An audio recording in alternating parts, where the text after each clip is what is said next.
आणि जरी पडली असेल तरी ती तिकडे खालती पडेल ना. इथे इतक्या लांब तुझ्या डोक्यात कशी पडणार? तुला तरी पटतंय का हे सगळं? मला काहीतरी गडबड वाटते. बरं मला सांग, तू इथे का आला होतास?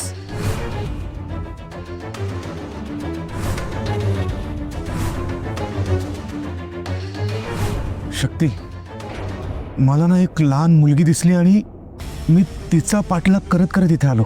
मुलगी दिसली? कोण होती ती मुलगी? शक्ती, अगं ती मुलगीच.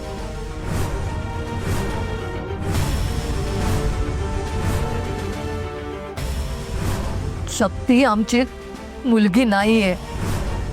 10 वर्षांपूर्वी एका नदीच्या काठावरती आम्हाला सापडली होती.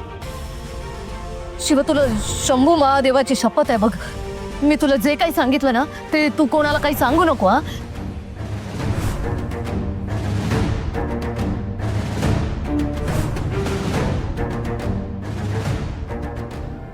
शिवा, काय झालं? कोण होती ती मुलगी? आणि मला जी मुलगी दिसते तशीच दिसत होती का? सॉरी, मी पण तुला काय विचारते, तुला कसं माहिती असेल ना मला दिसणारी मुलगी कशी दिसते ते?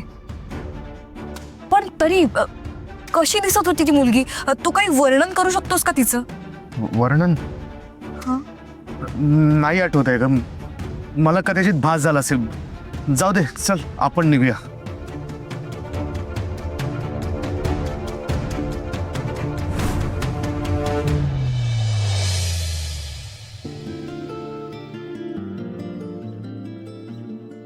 काय नाना, येऊ का आत? अहो आप्पा भाऊ, ताई, अहो बाहेर का उभा, या की घरात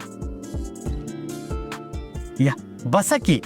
बस विजयलक्ष्मी, बस. बसा बसा. बर बसा. ताई, आप्पा, अहो कस काही न केलं? शिवासाठी डोसे आणि चटणी आणली. अरे वा, फक्त शिवासाठी? आणि आम्ही काय पाप केलंय? अयो, तुम्ही पण खा ना, जास्तीचे केलेत बघा. नाना, शिवा घरात नाही आहे का? कुठे गेलाय? प्रिन्स सरकारांच्या बंगल्यावर गेलाय. का? अहो नाना, डॉक्टरांनी त्याला आराम करायला सांगितलंय ना, मग का गेला तो कामावर? अहो कामासाठी नाही गेला, प्रिन्स सरकारांना सहज भेटायला गेलाय. अयो, कालच हॉस्पिटल मधून डिस्चार्ज मिळाला ना.